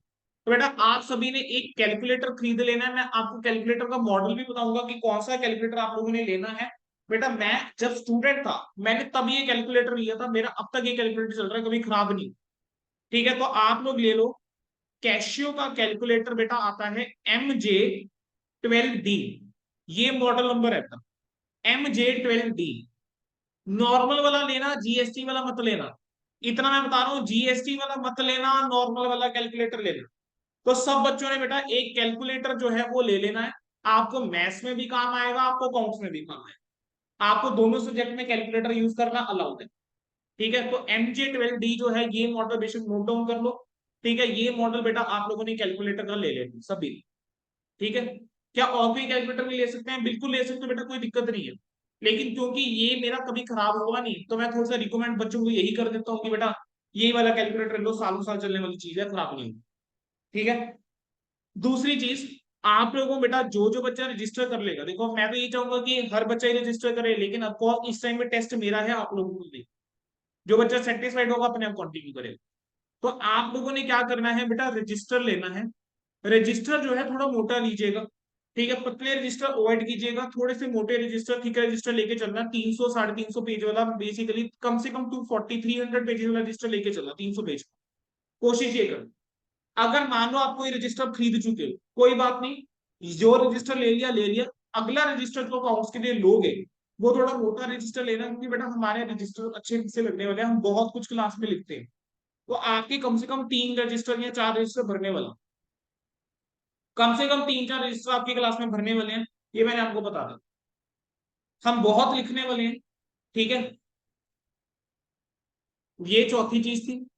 बस ये 4 चीजों का बेटा ध्यान रखना, तो हमारी क्लास बड़ी स्मूथ चलेगी। और जितना तुम इंटरेक्ट करोगे बेटा, उतना हम फनी क्लास को बता देंगे। मैं फन एलिमेंट के अंदर बेटा कई टॉपिक करवा देता हूँ, लेकिन वो फन एलिमेंट तभी आएगी जब आप लोग मेरे साथ एक कंफर्टेबल हो जाएंगे। एक आखिरी चीज बेटा, मैं अपने हर बैच में ये चीज बोलता हूँ, आज आपकी क्लास में बोल रहा हूँ। बेटा आज की क्लास में जब हम स्टार्ट कर रहे हैं, आपका और मेरा रिलेशन क्या है? आप स्टूडेंट हो, मैं टीचर हूं, है ना? लेकिन ये सच्चाई है कि हर बैच में मैं भी कुछ सीख, तो मैं भी स्टूडेंट हूं, मैं आप लोगों का स्टूडेंट, क्योंकि हर बच्चे से है, हर बैच के एक्सपीरियंस से मैं कुछ सीख। ठीक है, तो मैं हमेशा अपने आप को टीचर नहीं मानता, मैं हमेशा मानता हूँ कि मैं भी एक स्टूडेंट हूँ। सेकेंड चीज, स्टार्ट हमेशा इस रिलेशनशिप कर रहे हैं, लेकिन अच्छा लगेगा at the end of batch, जब भी आपकी आखिरी क्लास हो, तो ये रिलेशन चेंज हो चुका हो बेटा। मतलब मेरे को अगर आप बड़ा भाई मान के चलोगे, तो मुझे भी अच्छा लगेगा, आपको भी अच्छा लगेगा। बेटा मैं ये कह रहा हूं, मैं ये नहीं चाहता कि कोई बच्चा सिर्फ इस वजह से ना पढ़ पाए कि डिस्ट्रैक्टेड या किसी वजह से परेशान। सीए कोर्स एक ऐसा है बेटा जिसके अंदर मेहनत चाहिए, हार्डवर्क चाहिए, पेशेंस चाहिए, स्मार्ट वर्क चाहिए। हार्डवर्क स्मार्ट वर्क दोनों चाहिए। ठीक है, पेशेंस चाहिए, अच्छी खासी मेहनत करनी पड़ेगी, तब जाके पहली बार में क्लियर होगा। और वो तभी पॉसिबल है अगर आप लोग डिस्ट्रैक्टेड ना हो। डिस्ट्रैक्शन किसी भी तरह, कोई भी ऐसी चीज जो इस वजह से आप पढ़ नहीं पा रहे, वो डिस्ट्रैक्शन है। एक डेडिकेटेड टाइम देना होगा सीए फाउंडेशन के लिए। डेफिनेटली अभी +2 को प्रायोरिटी दे वो बच्चे जिनका +2 है। आप +2 की तैयारी साथ साथ करो। अप्रैल मई बेटा मैं संभाल लूंगा, अप्रैल मई में उस लेवल में हम संभाल लेंगे कि आप लोगों को जून में क्लियर। बस जितना करवाने हैं, जो क्लासेस रेगुलर लगा सकते हो वो लगाओ, रिकॉर्डिंग में जो कवर कर सकते हो वो कवर करो। अप्रैल मई में हम संभाल लेंगे, डोंट वरी। शेड्यूल कुछ ऐसा बना के देंगे अप्रैल मई का कि आप लोगों की तैयारी बड़ी अच्छे से हो जाए, कि आप लोगों को ये ना लगे कि +2 के बोर्ड के चक्कर में हमारा बीच में मिस हो गया, ऐसा लगेगा ही तुम लोगों को। तो बस अगर कोई भी डिस्ट्रैक्शन होती है या नहीं पढ़ पा, आप मेरे से ओपनली डिस्कस कर सकते हो। ठीक है, कुछ पर्सनल डिस्कस करना है तब भी, स्टडीज रिलेटेड डिस्कस करना है तब भी, किसी और फैकल्टी से रिलेटेड कुछ डिस्कस करना है कर सकते हो मेरे से डिस्कस। तो अच्छा लगेगा स्टार्ट अगर हम करें स्टूडेंट और टीचर की तरह, लेकिन एंड ऐसे करें कि मैं, ठीक है, कोशिश करूंगा आप लोगों को कभी मैसेज आए तो मेरी तरफ से टाइमली रिप्लाई मिले। अगर कभी लेट हो जाता हूँ, रिप्लाई नहीं कर तो पाता हूँ, मैसेज में कॉल कर लिया। लेकिन बस बेटा एम क्या रखना है, हमने पहली बार में सीए फाउंडेशन क्लियर करना है। और बेटा ये मैं आज आप लोगों को कह रहा हूँ, जिस भी बच्चे का स्कोर सीए फाउंडेशन में 90+ आ गया, ठीक है, वो बच्चा मेरे से 5,000 रुपीज का कैश रिवॉर्ड ले लेना जिस दिन तुम्हारा रिजल्ट आए। जब रिजल्ट आ जाएगा, रिजल्ट के बाद मेरे से कैश ले लेना, चाहे यूपीआई ट्रांसफर करवा लेना, चाहे चेक ले लेना, चाहे कैश ले लेना। जिस बच्चे का 90+ आ गया बेटा, वो मेरे से 5,000 ले। ठीक है, ये मेरी कमिटमेंट है। बस तुम लोग अच्छे से पढ़ो, ठीक है। चलो बेटा, 15 मिनट का हम आपको ब्रेक दे रहे हैं। आपकी उसका लॉ की क्लास आपकी शुरू होगी। देन आपका कल जो है मैथमेटिक्स, पहले मैथमेटिक्स की क्लास, फिर आपकी इकोनॉमिक्स की क्लास होगी। लॉ आपको पढ़ाएंगे सी अनायता जैन मैम, ठीक है। वन ऑफ द कह रहे ना मोस्ट डेडिकेटेड फैकल्टी है बेटा, हमेशा स्टूडेंट्स के लिए अवेलेबल, और बहुत ही डेडिकेटेड, बहुत ही इजी बना देंगे। आप लोग एक नया सब्जेक्ट पढ़ने जा रहे हो लॉ, और देखना वो लॉ तुम लोगों के लिए कितना इजी बना देंगे। तुम्हें ऐसा लगेगा ही नहीं कि तुमने लॉ कभी पहले पढ़ा नहीं, या कुछ नया सब्जेक्ट। बहुत आसान तुम लोगों के लिए बना दिया जाएगा मैम के द्वारा, ठीक है। देन मैथ्स के लिए बिन्नी मैम, और इकोनॉमिक्स के लिए सीमा। सारे ही चार्टेड अकाउंटेंट्स हैं बेटा जो आपको पढ़ाने वाले हैं, ठीक है। And I wish you all the best, ठीक है। होपफुली बेटा आप सभी को सारे डेमोज अच्छे लगेंगे। जो बच्चे रजिस्टर्ड हैं उनको तो पता है, जो बच्चे रजिस्टर्ड अभी नहीं है, आप लोग 4-5 क्लासेस लगाइए, एक एक चैप्टर पूरा कवर कीजिए हर एक सब्जेक्ट का, फिर आप डिसीजन लीजिए, ठीक है। आप कभी भी मुझसे मेरे से बात कर सकते हैं। मैं आप लोगों के पास, मेरा एक नंबर तो है ही है, मैं एक दूसरा नंबर दे रहा हूँ, 7009170545। आप मेरे से बेटा इस नंबर पे भी बात कर सकते हैं। अगर मेरा पहले वाला नंबर बाई चांस मैं अवेलेबल नहीं रहता हूँ, तो इस नंबर पे मेरे को कोई भी बच्चा कॉल कर सकता है, ठीक है। चलिए बेटा, we are ending the session. Thank you so much. अब हमारी अगली मुलाकात होगी परसों, ठीक है। परसों के हम आपको टाइमिंग्स बता देंगे कि पहले लॉ होगा या अकाउंट्स होगा। आज पहले अकाउंट्स के साथ हमने स्टार्ट करा है, ठीक है। बट मोस्ट प्रोबेबली आप लोगों का लॉ ही पहले हुआ करेगा, देन अकाउंट्स सेशन हुआ करेगा, ठीक है। तो परसों हमारी शुरुआत होगी डेप्रिसिएशन के चैप्टर के साथ। आज हमने कुछ ज्यादा नहीं करा डेप्रिसिएशन में, परसों हम डेप्रिसिएशन के साथ शुरुआत करें। डन। चलिए बेटा, thank you so much. See you all on Thursday.